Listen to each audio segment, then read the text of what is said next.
Visavadar two વિધાનસભા અને હવે વાયા દિલ્હી પહોંચી ગયા છે ગોપાલ ઇટાલિયા સતત 2 દિવસથી ખૂબ ચર્ચામાં છે। સમાચારોની હેડલાઇનમાં ગોપાલ ઇટાલિયા જ છે। ગોપાલ ઇટાલિયા ધારાસભ્ય બની ગયા છે। જે વિધાનસભામાં એક સમયે ગોપાલ ઇટાલિયાને એન્ટ્રી નહોતી, એટલે નો એન્ટ્રી હતી, ત્યાં હવે ગોપાલ ઇટાલિયા ધારાસભ્ય તરીકે ત્યાં વિધાનસભાના મંચ પરથી બોલવાના છે, ત્યાં સવાલ ઉપાડવાના છે।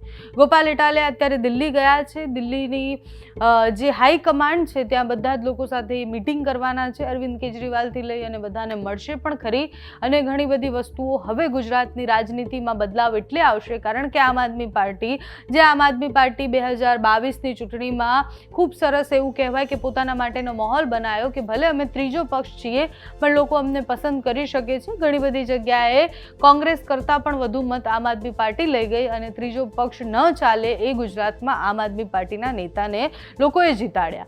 ઓપ્શન તરીકે જોયા અને ગોપાલ ઇટાલિયા એ ઉદાહરણ છે વિસાવદરથી કે જ્યાં વિસાવદરની જનતાએ ગોપાલ ઇટાલિયાને ખૂબ પ્રેમ પણ આપ્યો અને ખૂબ બધા વોટ પણ આપ્યા છે।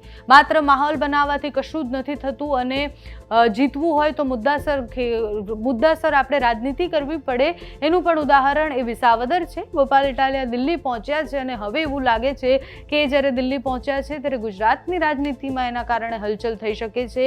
અરવિંદ કેજરીવાલ અને આમ આદમી પાર્ટી પર સતત લાગતા એ આક્ષેપો, આમ આદમી પાર્ટી માટે જે કહેવાતું હોય છે કે ભ્રષ્ટ પાર્ટી છે, લોકોને ડૂબાવવા માટે આવી છે, માત્ર વાયદાઓ કરે છે, માત્ર આ કરે છે, એ આમ આદમી પાર્ટીના ગોપાલ ઇટાલિયા વિસાવદરથી જીતી ગયા છે। કોંગ્રેસ અત્યારે વિપક્ષ તરીકે ક્યાંય દેખાઈ નથી રહી, એટલે આમ આદમી પાર્ટી વર્સિસ ભારતીય જનતા પાર્ટીનો માહોલ 2027 માટે પણ અત્યારથી સેટ થઈ ગયો છે। ગોપાલ ઇટાલિયા વિધાનસભા જશે પછી શું કરશે તો જોવાનું રહ્યું, પણ અત્યારે તો એ દિલ્હી પહોંચ્યા છે।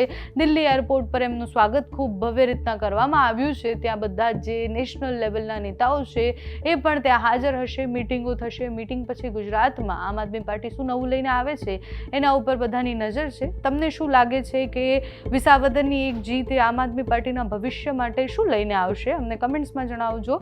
અત્યારે તમે પહેલાં ગોપાલ ઇટાલિયાના સ્વાગતના વિડીયો જુઓ। નમસ્કાર।